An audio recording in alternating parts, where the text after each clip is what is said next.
from the Mercy One studio.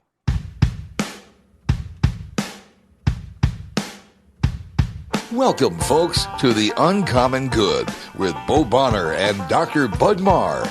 Every week, diving deep into the truth of Catholic social teaching and restoring all things in Christ.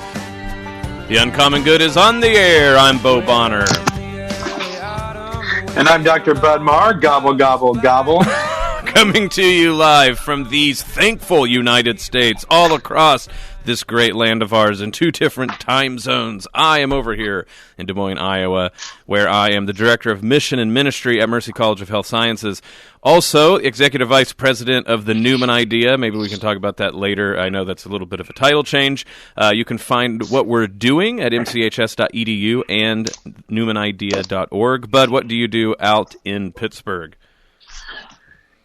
I'm thankful to be directing the National Institute for Newman Studies here in the heart of Pittsburgh, and you can find more about what we do at newmanstudies.org. We are also thankful to the people that make this possible, the underwriters of our show, Mercy College of Health Sciences. People are getting really wrapped up with the semester. I know we try to tell our students that they need to go take a break, have some time, but I think many of them might get some turkey gravy stains on their nursing textbooks because I know many of them will be studying. But we want to thank everyone at Mercy College of Health Sciences, mchs.edu, who underwrite our show and make it possible, but we also want to really send a heartfelt thank you to the students who make Mercy College possible. You can be one of those students that make our community thankful by becoming either a nurse or one of the allied health practitioners that really does help the health of the Des Moines area, Iowa, and the many places beyond Iowa that our students come from. So one more time, thank you, Mercy College of Health Sciences, mchs.edu. Bud, have you got a few desperate pleas from students in the recent days trying to get ready for the end of the semester? Yeah, it's funny how academic life works because you get these ebbs and flows. And so I got kind of a flurry of emails right at the start of the week because papers are coming up and things like that.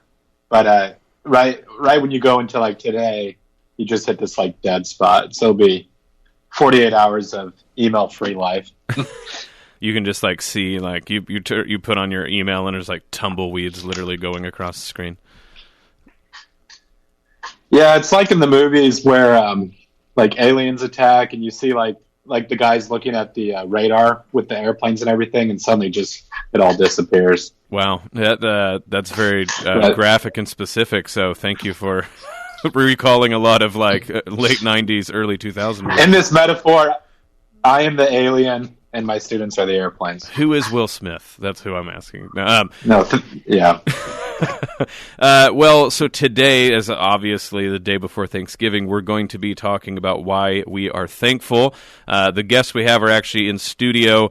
So one of them, a good friend of Bud and I's, Mark Scheve, who is here in the Diocese of Des Moines. We're going to interview him as Catholic man on street and talk to him about what it means to him to be thankful. What does that mean philosophically, theologically, but also give it an Iowa flavor as well. And then joining us later, another all-star of the program, John Huynh, who works down at the Diocese for the Faith Journey and Catechetical Institute.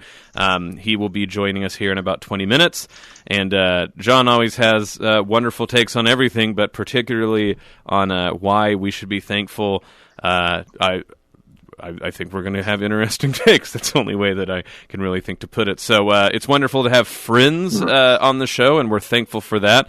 So, Bud, this should be a nice, pleasant show. And hopefully we got people who are listening because they get to be home from work, getting ready for family members to come over. Yeah, no, this is always a fun show. All work and no play makes Jack a dull boy. So sometimes on the show, I think it's fun to step back and take stock of our blessings. And like you said, invite friends into the studio to be with us. So earlier this morning, when I was on John Leonetti's show, he said, what's my favorite Thanksgiving food? And I said, free food provided by family members, because there's just so much good stuff. But so getting specific, do you have something that you especially look forward to when it comes to Thanksgiving? Oh yeah, for me it definitely has to be stuffing, and I feel like stuffing doesn't find its way into too many meals throughout the year. But and there's so many just great varieties. But this idea of taking like onions and bread and all sorts of like spicy goodness and like mixing it all together. So I definitely load up on the stuffing. I used to not be a cranberry guy, but in my old age I've really come around to cranberry. And I'll take like the cranberry and mix it with like the stuffing and mashed potatoes, and it's just sort of a nice compliment. Well, we really have to bring up the question everyone is waiting on with bated breath for you to answer. In Pittsburgh, do they put French fries in the turkey? Oh, I mean, do we need an excuse to add potatoes unnecessarily to a dish? So, at Thanksgiving time, the potatoes are flowing like water. Carbs. Yeah, so if you ask me, I have two answers for what actually is my favorite. One is to very much brag on my wife. She makes a Cajun stuffing that is so wonderful.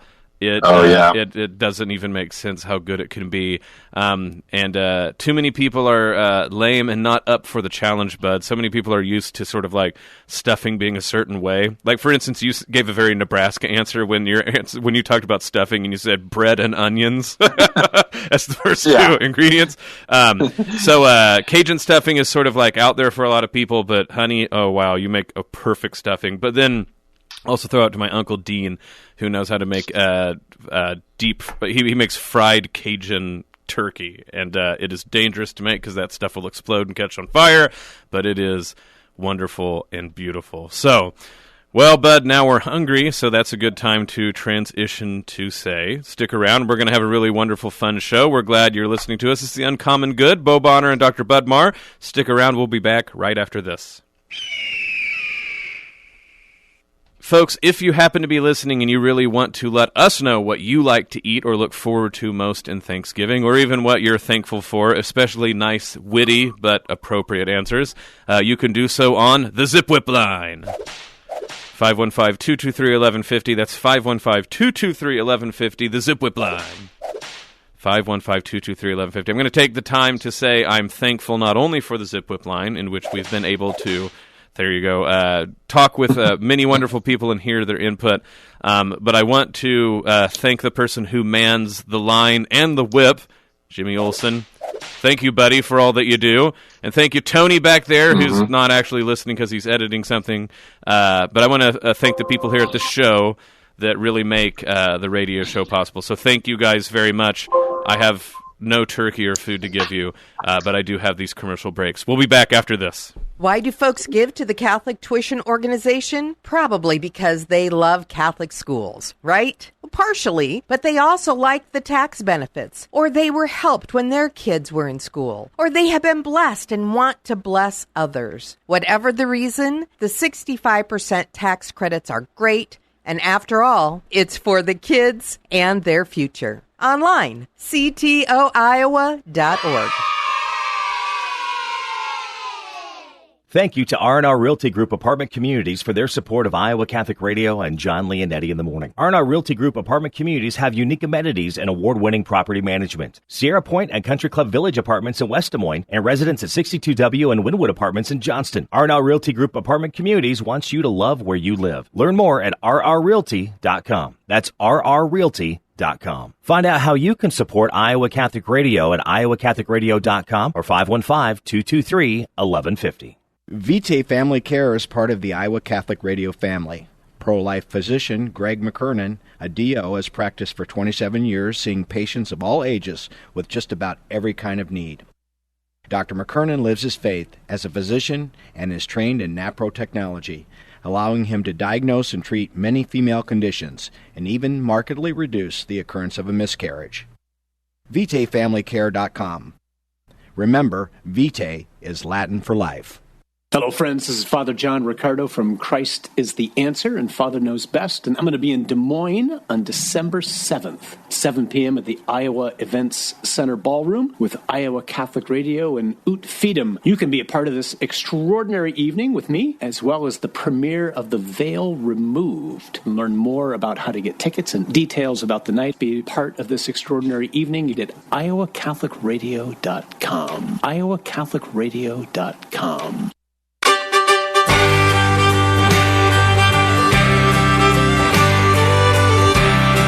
Back with the Uncommon Good, Bo Bonner and Dr. Budmar coming to you live on this Thanksgiving Eve. I'm going to be honest, I actually skipped breakfast on accident because I was running behind, but I would like to think that I'm just preparing to really partake in the thankful food that will be presented, the family members, Thanksgiving tomorrow, I should say. So talking about all this food, if I start making no sense at all, that's because I'm hungry and only getting hungrier. So today we're going to talk about Thanksgiving, not only traditions, what we like about Thanksgiving, what we're thankful for, but also get into the idea of Thanksgiving itself and being thankful and gratitude in a philosophical and theological context. And to help Bud and I do this, we have our first guest who's going to join us for the duration of the show, Mark Scheve, good friend of Bud and I. But like we've asked you, Mark, to be on the show, Catholic man on the street in Des Moines, Iowan. Do you feel up to the challenge to speak for all of Iowa and Des Moines? Oh, that's a tall order, but I'll certainly do my best. And man on the street, I don't know how philosophical or theological I'll get, but maybe I can translate a little bit for everyday Iowans like myself when you and Bud get on one of your deep theological journeys. When no one knows what we're actually talking about, Mark can put it into better terms. I've got a big dictionary sitting right in front of me to help with that. That's right. Now, so just to make a clear point, Bud was talking about the potatoes flowing in Pittsburgh. How much more does corn enter into Thanksgiving meals when you come from a southern Iowa farm family like you do? Well, yeah, you referenced Nebraska with Bud, so of course I got to take this opportunity to say our corn is obviously better over here in Iowa because it features more prominently, I think, in our Thanksgiving dinners. But no, the potatoes do flow freely in a traditional Iowa Thanksgiving as well. I feel pretty confident in saying that. I think it applies all across the state, not just in southern Iowa where I hail from. Now, the question I have to ask before I let Bud jump in with any sort of retorts about Nebraska-Iowa conflicts and the game, maybe, if you guys want to get into, we could go Hawkeyes, Huskers? Okay. Yeah, right. Just talk about the different shades of disappointments for both teams this year. So the question is, if you're a farm family, does the sort of smorgasbord of food take on a different angle, right? So if your livelihood is based on the growing of food, does that make Thanksgiving like better? You go, wow, we know how this stuff's made, or do you go like, one more day dealing with food and animals that I've had to do stuff with? Well, I think that's probably evolved. I think I understand where you're going there, and it's probably evolved a lot over time. It used to be that every farm family raised a huge garden, for example, and so a lot of what you would eat, would come from what you were raised there. As agriculture has evolved, there's probably not as much of that, and farm families probably look more like any other everyday family that lives in the city. But you certainly got to take things to a higher level, and I think there's something to the ups and the downs of farm life, of the agriculture economy, of good years and bad years, and yet, what a blessing it is to have a day like Thanksgiving that, in a way, always centers you on what to be thankful for, even when you may have gone through a really down year. And, for a lot of, I don't think it's any mystery. It's certainly featured prominently in the news. It's been a tough year for agriculture this year, and that's had an impact on Iowa, whether it's from trade and tariffs and those sorts of things, or the weather. An extremely wet and cold spring. It was hard to get the crops in the ground, and then and harvest has proved difficult as well. But, what a blessing it is that even in the face of all that we have time to gather together as family and friends and reflect on what we have to be thankful for. Certainly it's a different situation completely, where a year like this doesn't mean like maybe there is no Thanksgiving meal, which in prior agricultural climates, it's like you said, if you had that wet, that cold of a spring, and that difficulty harvesting things, that could mean not enough money or just even not enough food to have sort of the big spread most people are used to. Yeah, my wife, who comes from Northeast Iowa, we actually talk about that quite a bit. So we both come from families where parents and grandparents were big into gardening. And, gardening is kind of a hip, cool thing to do, even out in the suburbs, maybe a way to stay connected to the land, if you will. But multiple times we've looked at each other and said, what if we really depended on this for food? And it was not that many generations ago that people seriously did. They needed their gardens to work, to produce, in order to get through winter, to keep their families fed. And it had a lot to do with what kind of variety of food that they would have. So, no doubt as things have advanced, we're fortunate that we don't have to worry about basic sustenance coming from that. And yet when you do have the opportunity to reap an abundant harvest from, even a simple garden in the suburbs, if that's all you have, what a tremendous opportunity, I think, to stay connected to our roots, but also to, make Thanksgiving even more special. That has to be where the weird side dishes come from too. So like one year if like only tomatoes came in and you're eating tomatoes for like 4 months, you're like, what weird thing can we do with a tomato? Or like, I'm sure that's where like eggs Benedict come from. Like all anybody has is just like loads of eggs. So they're like, we gotta figure out weird ways to eat these. No, well, but go ahead. In the Midwest, I mean, in Iowa, probably Nebraska as well. It's how many different versions of what can we put into a casserole? That's right. Would it be? So we can take whatever is abundant in a given year and find a way to make a casserole out of that. That's right. Shots fired to all you Minnesota people. We're not talking about hot dishes, all right? Casseroles. At any rate, Bud, not only do you have the Nebraska versus Iowa, but you can give us. I mean, everybody forgets this about you, Bud. But you're the kid who grew up in a large Midwestern inner city. So we're talking about all this agriculture stuff, and you grew up on the mean streets. So what was Thanksgiving like growing up in the 80s inner Omaha? No, I mean, it's interesting to hear Mark talk about his own experience.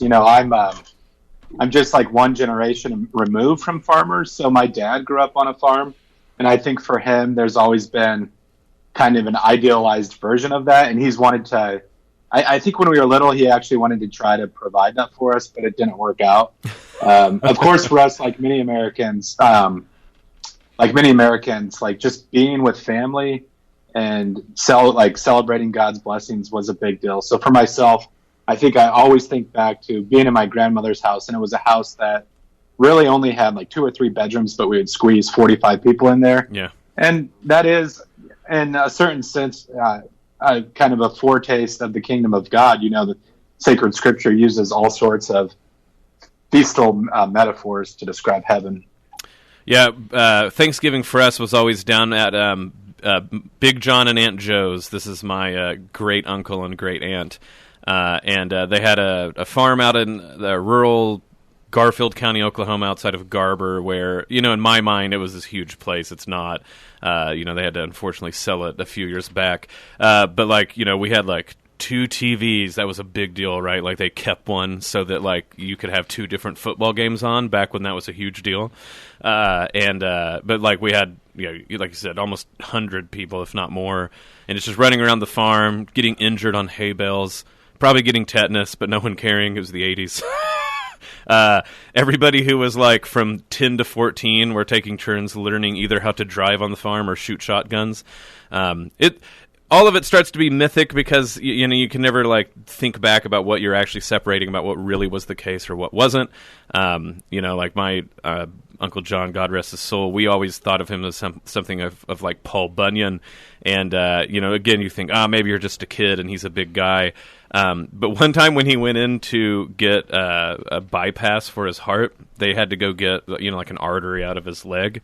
And when he woke up, they were like, Mr. Morris, do you realize that you've been shot at one point in your life? And he's like, I don't remember. They're like, you have buckshot in your leg that we found from prior injuries. And he's like, I don't remember. So either at some point my granduncle got shot doing something. What we actually think happened is probably one of the dumb cousins shot the shotgun into the ground, and it sort of blasted back into his leg. But I mean, he just went home. He didn't go to the doctor. So at any rate, maybe I'm not completely wrong about the mythos of Thanksgiving out on the only farm. in Oklahoma. Yeah. Mythos of it. That's right. So, no, the idea of I do have a sort of standard question, and then we can get into like maybe more serious questions. Is do you guys, your families, allow ham at Thanksgiving, or is that just a no? It's like turkey is the meat, and you stick with turkey. There's no ham involved. Well, so from my background, and this might be just connected to the type of farm we had. So we were beef and pork producers, but turkey is so prominent that yes, we would still. And my dad hunted turkeys, and so we would always end up getting turkey involved on the table. But absolutely ham and or some kind of cut of beef. Yeah. Would be involved as well, or it wouldn't be an Iowa Thanksgiving, I think, without it. Right. For us, it was always a matter of if you can make an excuse for spiral ham, you go ahead and you do that. What Absolutely. about you, Bud? What animals or tofurkey or whatever did you guys eat? Yeah, ham is definitely the staple at Easter time, and there's an expectation at Easter that you have to do a ham, but we don't discriminate in terms of the meats that are available at Thanksgiving. Thanksgiving is really an excuse to eat anything. There are things that have to be on the table, but all foods are welcome. It's funny because, like, with my wife's family, for Christmas, they throw in some weird gadget plays, so to like that they can be really specific. And if you guys, Bud and Mark kind of know my wife's family through me telling it. They're not like necessarily the most exciting people, and I don't mean that negatively. I mean they're just a very, very calm people. That's probably the positive way to say this. So they get pretty jazzed about the fact that they eat lasagna like on Christmas. They're like, ooh, throwing lasagna, Gonna spice it up, right? But Thanksgiving, turkey and stuffing, and and cranberries, even if nobody wants them. So I just wanted to get that approved. My favorite story about this is the thing that shows up in all sorts of meals in the Bonner family is this broccoli and cheese and rice casserole, which I thought must have been just this like old-timey, like, from the old country. In my mind, this is sort of primordial, but actually it's like a bottle of Cheese Whiz and like broccoli florets and then whatever rice is cheap. But, for me, it's like... That sounds like a great-grandma's rolling over in her grave kind of dish. Like, if that's not on the table, uh-oh. Yeah, so, but no, we love it. So... transitioning from... Oh, wait, do we have someone coming in here? Because I want to hear what Dewey says at some point. Okay, well, when he gets here, we'll have him, catch us up on his Thanksgiving meals. The reason that I think it's interesting is when we talk about Thanksgiving and its status as a holiday in the United States, of course, there's all sorts of arguments about historically what happened. They get very political and, frankly, I'm just going to say, very dumb, very quick. If you know anything about what we do or do not know about early American history insofar as when Europeans started interacting with the native peoples here, the information gets dicey. It's obvious that people are trying to say this or that and make certain points, and I'm frankly not very interested at all. What I think is interesting is when we decide in the United States to have this holiday, and that we put it, weirdly enough, right before Christmas. And strangely enough, it seems that it lines up with the end of the liturgical year, right? To have it on the last Thursday of November, and I mean, is it Abe Lincoln who instituted his national holiday, or is That's what I've always heard. Yeah. It just seems kind of strange that he seemed to have accidentally made it that Thanksgiving is basically the week or the penultimate week of the year before we start Advent and start like a liturgical penitential season going into Christmas. Now, I know with Protestant America, maybe we don't spend that much of December fasting in any way at all, but it starts to be weird that we make, it's almost like it's deep-seated that the Americans decided to end up making an end-of-the-year celebration in which we should give thanks right around the time that we celebrate the Feast of Christ the King. It's funny how these things work. Joining us in studio, who just walked in, John Huynh. John, how you doing? Hey, Bo. Good to see you. Well, thanks. All right, what are you thankful for? No, I don't. You don't go. Okay, we will say this, though. So we all got done talking about different Thanksgiving traditions, Oklahoma, Kansas, and Nebraska.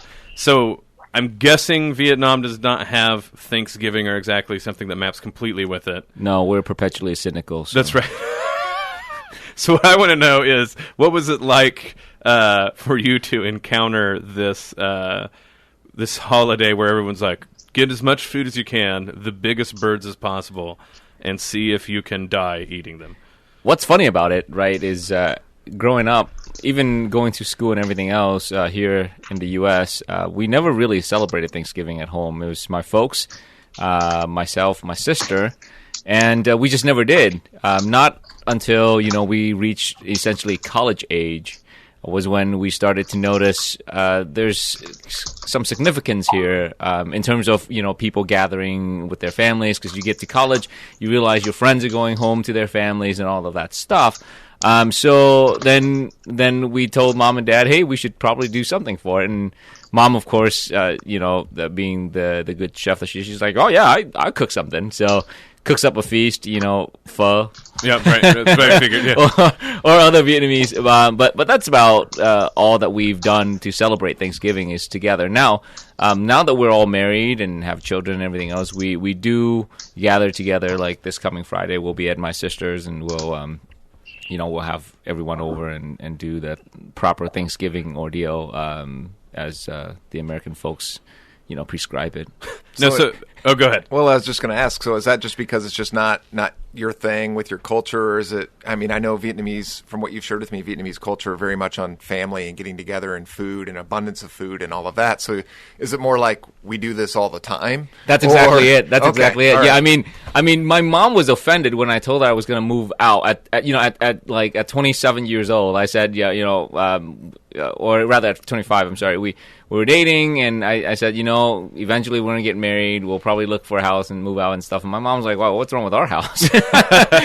Wow. So the whole family, living with family and being close knit and everything else, that's an everyday occasion. Right. And even if you were going somewhere far, the farthest you go probably is 15-20 minutes out in Ankeny, and then you're seeing your folks and everything else in every weekend or so. So this is a very sort of new thing for. Well, I think us. that's Awesome. That's a really interesting way to put it. Is that like you kind of have to you have to you have to start highlighting family because family's not highlighted anymore, and that Thanksgiving taking such a sort of like arch-tectonic, dramatic importance in the United States is mostly because people don't live around their family members anymore. I think so. That's why it starts to be this big deal. Now, we have about 3 minutes before we get to break, and I promise we'll let Bud talk more in the second half. Sorry, Bud. I got to ask, though, there weren't turkeys in Vietnam, right? Not to my knowledge. So what did you think the first time? This is to me is very important. What was it like to have turkey for the first time? I just thought it was a huge chicken. So you did, So you just thought it was like, this is chicken. It just kind of tasted a little different. Yeah, it tasted like it was weird chicken, but that's chicken. what I thought. Yeah. Well, because stringy chicken. Stringy chicken. I mean, I grew up eating all sorts of birds with chicken, turkey, quail, pheasant, and things like this. But turkey was like sort of reserved for 2 big holidays. Yeah. So I think in my mind, a lot like less than taste. It's sort of like, ooh, the occasion. But now, everybody eats like turkey sandwiches and like, it's still It's different. not the same. It's not the same. Yeah. But I always just wondered from someone who didn't eat turkey and then finally like had the chance to eat it, if they just thought like, oh, well, this really is this entirely different thing, or it's like, this is just big chicken. You guys need to settle down. Yeah, no, I just enjoy the gravy on top of the turkey more than anything else. That's Because true. I think most of the Gravies. time it's I don't know if this is proper to say, but the Caucasian food lacks taste, and so or flavor. So it's the That was the most polite burn I've ever heard. Our Minnesota listeners. I was just talking about like all of my favorite versions of all the Thanksgiving stuff is the Cajun version. There you go, They yeah. add a lot of flavor. Yeah. But no, that's true. I didn't think about that. Like the main one of the big differences probably between Vietnamese and Asian cuisine in general, beyond like dairy products, is gravies. Like, Yeah. So that you seem pro gravy. So white people did one thing right with their food. Oh yeah. Yeah. Excellent. If we can just get on the map for gravy, I'm all for that. I'm all over that. Yeah, one. that's great. So. Now I'm thinking about gravy. I was telling you, you missed that part. I hadn't had breakfast, so there's so many great gravies too. There are. There's brown gravy. There's white gravy. Turkey gravy. I don't even know exactly what's different. Mostly it's salty, but like there seems to be just a hidden mystery in all of them. So, well, as we all contemplate gravy, This sounds like that shrimp scene in in what's the Forrest movie? Gump. Tom Hanks. But it's gravy. I'll go down as that guy who has like all the types of gravy. Well, look, this is the Uncommon Good. We'll talk about more than gravy after this. If you want to follow us and see what's going on, maybe give us gravy recipes or gravy ideas, it's easy to do so. All you have to do is find us on social media. You can go to Facebook and look up Iowa Catholic Radio, and then you can friend us there. See what we're up to. Have us and Mark Zuckerberg give you information. Who wouldn't want that deal? You can also go to twitter.com @IA Catholic Radio. Follow our tweets. Tweet us back. Just get involved in the Tweeterverse. Or you can go to that OG original gangster website, the first social media online, the website itself, iowacatholicradio.com, where you can do things like listen to the show, donate online, find out what's going on throughout the diocese and on air, and sign up for a twice-a-week email that lets you know all of these events in your inbox. This is The Uncommon Good. We'll be back talking more about Thanksgiving after this. Why do folks give to the Catholic Tuition Organization? Probably because they love Catholic schools, right? Well, partially, but they also like the tax benefits, or they were helped when their kids were in school, or they have been blessed and want to bless others. Whatever the reason, the 65% tax credits are great, and after all, it's for the kids and their future. Online, ctoiowa.org. Thank you to R&R Realty Group Apartment Communities for their support of Iowa Catholic Radio and John Leonetti in the morning. R&R Realty Group Apartment Communities have unique amenities and award-winning property management. Sierra Point and Country Club Village Apartments in West Des Moines and residents at 62W and Wynwood Apartments in Johnston. R&R Realty Group Apartment Communities wants you to love where you live. Learn more at rrrealty.com. That's rrrealty.com. Find out how you can support Iowa Catholic Radio at iowacatholicradio.com or 515-223-1150. Vitae Family Care is part of the Iowa Catholic Radio family. Pro-life physician Greg McKernan, a DO, has practiced for 27 years, seeing patients of all ages with just about every kind of need. Dr. McKernan lives his faith as a physician and is trained in NAPRO technology, allowing him to diagnose and treat many female conditions and even markedly reduce the occurrence of a miscarriage. VitaeFamilyCare.com. Remember, Vitae is Latin for life. Here's your forecast on Iowa Catholic Radio. Cloudy, cool, and windy for the afternoon, 35. For tonight, mostly cloudy, will be in the mid-20s and a little breezy. We could get a rain or snow shower for Thanksgiving Day, mid-30s. Weather is brought to you by Rock Valley Physical Therapy, outstanding outpatient physical therapy and sports medicine rehabilitation with 7 convenient locations in the Des Moines metro and southwest Iowa area. I'm meteorologist Steve Hamilton on Iowa Catholic Radio.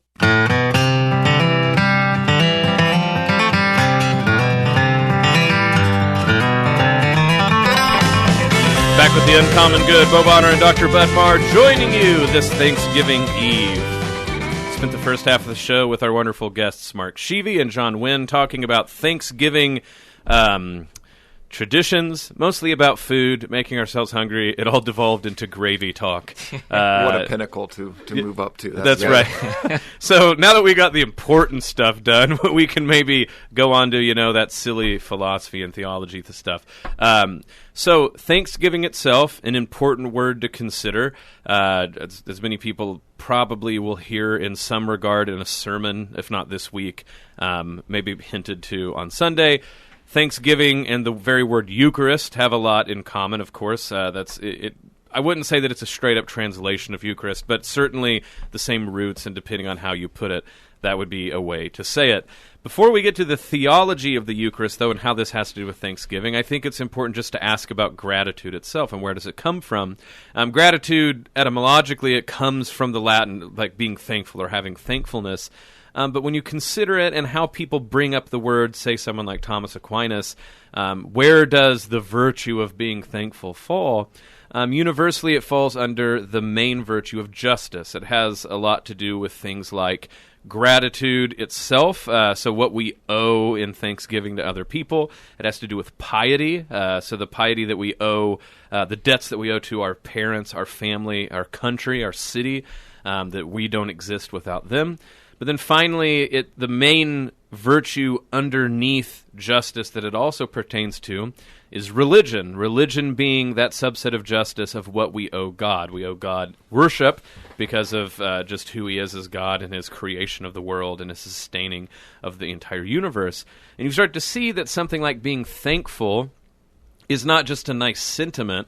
It starts to be a matter of justice itself. Justice defined as giving to each what they are due or what they're owed, and not simply in terms of money or even in a sort of legal sense, that if we want our children, for instance, to be just, it's important to get them started on being thankful, showing gratitude, and not just sort of as like a good warm feeling in their hearts, but something that they express, that they verbalize, that they exchange with people. I'm grateful for what you've done for me. I'm grateful for the part you play in my life.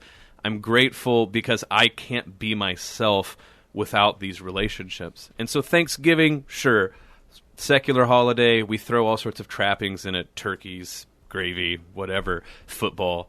But it is this weird way in which even in a sort of secular attempt to make an important holiday, and even as secular as 2019 is, that deep down people realize that we owe gratitude to someone, and that we at least try to make it, Friendsgiving or family, if not God himself.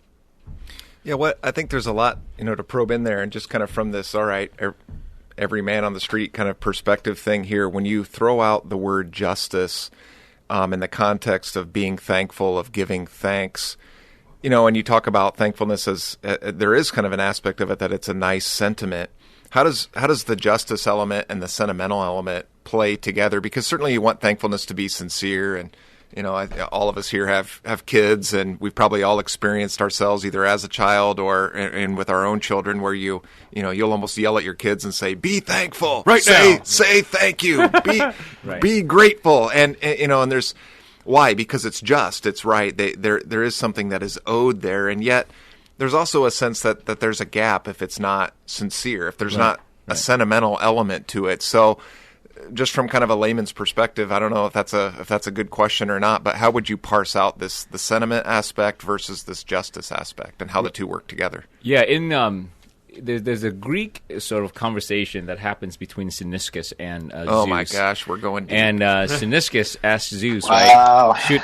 Should I be thankful that you've helped me? Should I even praise you? Should we even, because you are fated? Like, do you answer to the fates? And Zeus says, yeah, whatever strings the fates have woven, we submit. So then Cyniscus says, well, why not just thank the fates instead, right?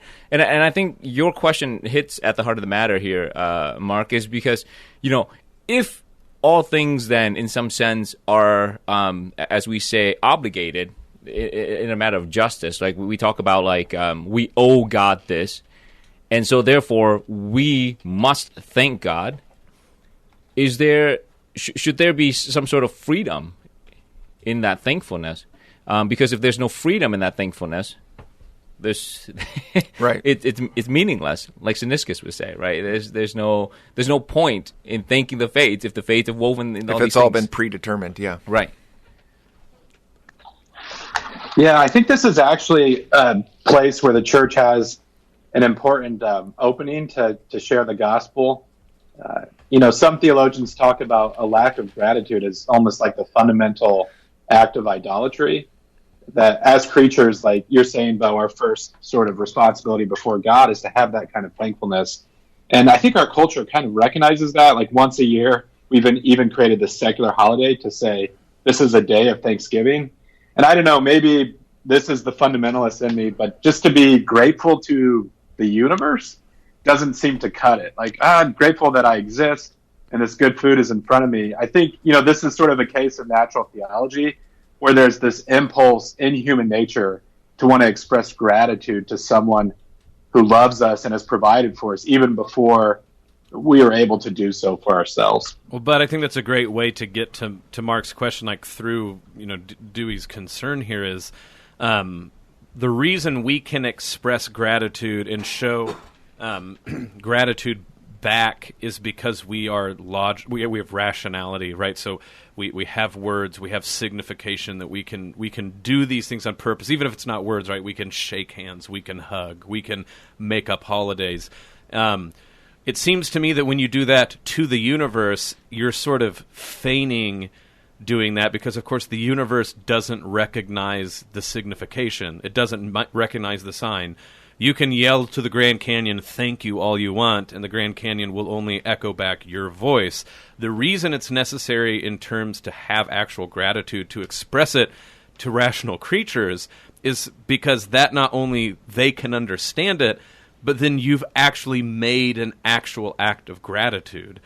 You have to have someone to thank the inanimate things for. You can't go thank the rocks for being rocks. So what we have to thank is God who made the rocks possible.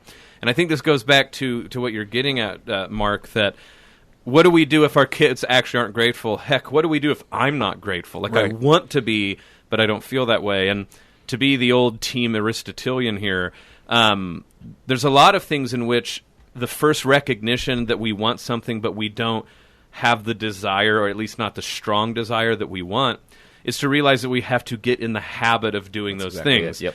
And so if your kid goes, well, I don't want to thank grandma because, she doesn't bring me immediate joy, and you're like, listen, kid, you didn't have to live with her as long as I... No, I'm kidding, that's mean.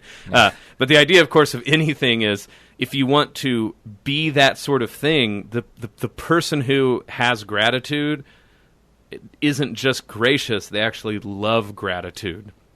But when it comes to all of the complex things in life, coffee, beer, nay, gravy. If you want to be someone who is considered a lover of those things, or someone who actually really shows the virtue behind it, you're not going to immediately start out of the gate good at it. It's the same thing with love. Children, this is why, right, like the teenage years are so awkward. They have this strong notion that they want to love people, but they, so to speak, don't have it down pat yet. And so they go, how after all these years do you love someone in a marriage, because they assume it's just the intensity of feeling? And you're like, no, actually, we've gotten in the habit of being good at loving each other. And so the same thing with gratitude, right? Why do we say thank you, thanks at every meal? Why do we have the Eucharist that we do every Sunday? Why do we have occasions like Thanksgiving? To get in the habit of being thankful. That's exactly it. Thomas actually treats this. He treats prayer as a matter of justice. Aquinas does, and it's exactly what you're talking about. Prayer as a matter of justice is a way to habituate ourselves to then communicate our gratitude towards God for everything, including existence. Yeah, I guess I think sometimes that, maybe certain segments of the population, including myself at times, when you hear the word justice, you tend to think in a negative way, right. This is owed, I got to do this, even though I don't feel like doing it. If I'm parsing kind of the way all of you guys have answered my question, there are some people, maybe generally younger people, who are coming from a place where the sentiment may not be there. It's more about habituation. At a minimum, we want them to recognize that something is owed, and even if they have to contain themselves and hold themselves back, they still need to move forward and do whatever deed of gratitude for from a justice perspective. But then when Bud was referring to that maybe there's almost like a natural theology, I think we all experience people where the sentiment is there, that they sort of have this sense that I ought to be thankful, and they want to be thankful, and they express genuine sentiments of gratitude, but maybe what's missing is this rational element of, have I really thought through who am I to be grateful to, and does that make sense? But maybe, instead of like Bud making a reference there to kind of his fundamental background, we don't want to maybe tamp down on those sentiments of gratitude, but say, take it further, keep going. Yes, be thankful. And even if you're gathering around the table and you don't recognize that you ought to be thankful to God, keep going in your gratitude. Maybe, down the road you will get there. Uh-oh. Bud? Well, I was thankful when Bud was on the show, guys. I don't know what happened. I think he was signaling he was going to talk. There you are. Okay. I'm here. I've been trying to mute it when I'm not talking, and then I'll get into a really profound point, and I realize that the mute button. This is turning into like a corporate America conference call line, is what you're saying, Bud. You guys missed the answer to the secret of life. No, do you have any specific advice on making my kids be more grateful? But we should approach this the other way and say, like, what we're all really saying is that we're professionals at ingratitude. So we'll tell you how we've done really a great job of being ingracious, and then do the opposite. Now, have you heard of the shepherd staff from Psalm 23 yet, Bud? Well, no, I will say as evangelicals, we used to print those kind of Bible verses and put them on our walls, like, spare the rod, spoil the child. That's right. So actually engrave them into paddles. You guys think I'm joking? In Greek, in Koine Greek. So I think this goes back again once more to why is it hard for us maybe to take pleasure in gratitude, which can seem weird, especially, I mean, we're supposed to take pleasure in justice, right? Justice is pleasing to the just person. That's weird for us to say, maybe. But that's usually because we have a very paltry understanding of, I think, what justice is in the moral life. One thing that I would say is this is like food. I know that, like, I keep going back to food, but again, I haven't eaten breakfast. We keep talking about Thanksgiving. When people go, how could you like coffee, right? It's just black sludge that kind of tastes like tree nuts. Well, what you want to tell people is, like, yeah, you've drank Code Red Mountain Dew since birth, right? So your tongue can't have the subtlety necessary to understand the actual difference between good or bad coffee. Part of this is age, right? Of course, we develop taste buds, and we're able to, be more acclimated and understand the differences. And this is why, as you grow older, those kind of disappear. And it seems like, people who used to be, connoisseurs of great food, they kind of back off, right? Part of it's biological. Part of it really is if you overdrive the biological senses you have, then even the distinctions you would want to make go away, right? So if you look at bright colors or backlit screens your entire life, you will have a difficult time understanding things like shadow or movement or lines and the importance. You'll literally biologically no longer be able to understand some paintings. Like, that happens. Well, gratitude's the same way. If the only sort of mechanism I have of ever being thankful is this sort of like immediate gratification that like a video game has, or TV, or social media, but like also just even sort of the speed in which our social interactions in real life go. If the only idea that is I will be grateful if I am immediately gratified, grateful and gratified being wedded together in a way they shouldn't, then it becomes obvious, right? Like, just like someone who eats pizza rolls, Hot Pockets, and Code Red Mountain Dew can't understand nice coffee, good gravy, the whole spread. We do that, I think, to ourselves and to our children. And so gratification becomes instant gratification.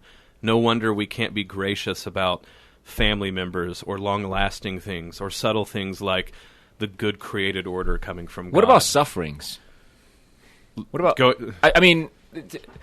what about, so you have like a Padre Pio, for instance, right? Sort of the sufferings that go on. And I don't know how thankful he was about that or anything else, but, there are people who suffer greatly with illnesses, biological, sort of those who can't have children, sort of all of those things, right? Mm-hmm. How can you sort of be thankful? No, amidst that? I appreciate you going there because I had some similar questions. In fact, while I was driving into the studio this morning, I had heard a news story about a man who his parent he showed up at his parents. His parents were retirement age, and he was not welcome there, and they called the police on him to have him forcibly removed. This man's like in his 50s or something. Goodness. And somebody made a comment about, how thankful we should be that we have families, and places to go and all of that over the holidays. And I certainly think that's right. So whether it's, the place of sufferings or the place, of some of these comparisons that tend to take place. So people that are either experiencing suffering may struggle to be thankful because they look and compare themselves to others that have more, and how that can be an impediment to gratitude. But then also people that have more blessings, if you will, in their life than others. What is it about this comparison game that tends to come in? Does the church have anything to say about that? Is there a certain level at which that's acceptable? It's natural. It's normal. Is there a level at which that becomes out of bounds? You really shouldn't go there. And then kind of to your point, Bo, about how we adapt to things and what we are adapted to over time makes it more difficult to be grateful for those things or even to appreciate something that's good. So, yeah, I sort of wanted to go there, too, of how do we parse out this thing about what's the place of suffering, of deprivation in all of this. Guys, you're not going to believe this, but I'm going to talk about food one more time. Well, feasting, fasting, in the Catholic tradition is such a big deal. So think about this, that like when you were a kid and someone told you like, oh, this food is wonderful. And you go, oh, it must be like sweet or salty, right? And they go, no, it's wonderfully sour, right? Or, oh, it's just wonderfully bitter, right? The first time someone hands you like super dark chocolate and goes, this is the best chocolate. And you're like, I think I just ate charcoal, right? There's a way in which bitter and sour, only people who have really taken the time, and not just like they've bought expensive food, but taken the time to start to understand in taste how the different flavors play off of each other, you can get to where you love bitter coffee. Or like, I mean, look, I'm singing the praises lately of aromatic bitters when it comes to drink. That stuff is... I'm there on both of those, the coffee and the drinks. Right. So, yeah. But you start to go, no, if you realize, if you take the time... you really can start to say, like, this is a wonderfully bitter thing. Now, I'm not saying, of course, that, like, suffering works exactly the same, but I think the analogy is similar. Through Christ, we can actually get where we even can start to be gracious for our crosses. And this is very different than what some people accuse us of, which is to say, like, Catholics just fetishize suffering, right? Right. There's a real way in which if, like, you drank, like, castor oil and you were like, I love it, you're like, no, something's wrong with you, right? Or you have this, like, weird, something happened to you that is bad. Yeah. But when we go, like, no, the sort of ability to understand, like, 93% dark chocolate can be wonderful, but it takes subtlety and time and a willingness to, like, sort of get over the initial hump of how bitter it is. Eventually we start to see that's what the saints have done with even suffering. Even their crosses, they have learned to savor in gratitude the crosses because it's a share in Christ. And that's not easy, and it's actually terrifying to say, but that's like the end of the moral life, is to say that eventually all things through Christ are good, even our crosses, which is not to say like some sort of dumb brainwashing thing. This is to say this is the mystery of suffering and the cross. And I think that goes to what you're saying, Mark, like we're running out of time, but just real quickly, it would be terrible to say like the reason God makes other suffering people is so I can finally learn to be thankful. Like that's messed up to say, oh, I'm glad there's people who are suffering, so now I can be happy about air conditioning.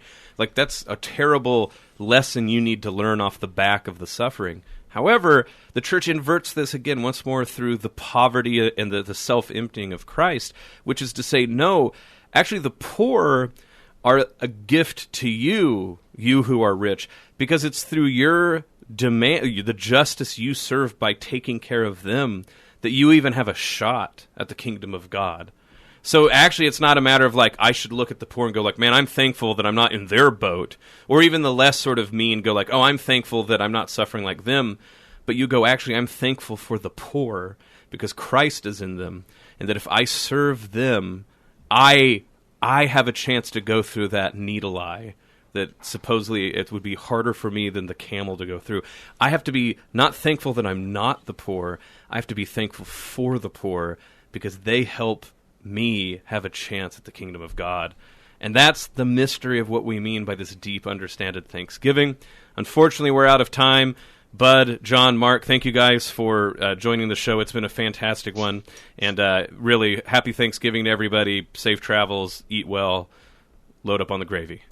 Absolutely. Amen. This is the Uncommon Good. May Jesus Christ, the Prince of Peace, reign in our hearts, our families, our city, our state, the entire world, the whole galaxy, the whole kit and caboodle. This is the Uncommon Good. We'll be back next week. But if you're there, can you let people know what they can do following along prayer-wise here at Iowa Catholic Radio? Yes, we pray on air daily, the Rosary at 5:30 a.m., 9:30 a.m., and 9:30 p.m. Our 9:30 Rosary in the morning is dedicated to praying for our country, which is maybe especially apropos during this week. And then we also pray together the Angelus daily at 6 in the morning. In and around the diocese with Iowa Catholic Radio events, we have the big one coming up. Ut Fidem and Iowa Catholic Radio present Extraordinary News with Father John Riccardo and the premiere of The Veil Removed, Saturday, December 7th at 7 p.m. at the Iowa Events Center Grand Ballroom. You can go to iowacatholicradio.com and look there to get tickets. Next, we have the Man Up West Power Lunch, Friday, December 13th at noon, St. Francis of Assisi Church. Joel Magruder will share The Veil Removed, so the short film about the Catholic Mass that will be premiered on the 7th, but you get a second chance if you don't get to make it then.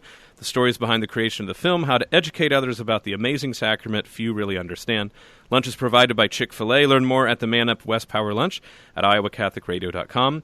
And then finally, if you want to make a big plan this summer, July 23rd through August 24th, John Leonetti and Father Adam will be leading a trip to South Africa with Blessman International.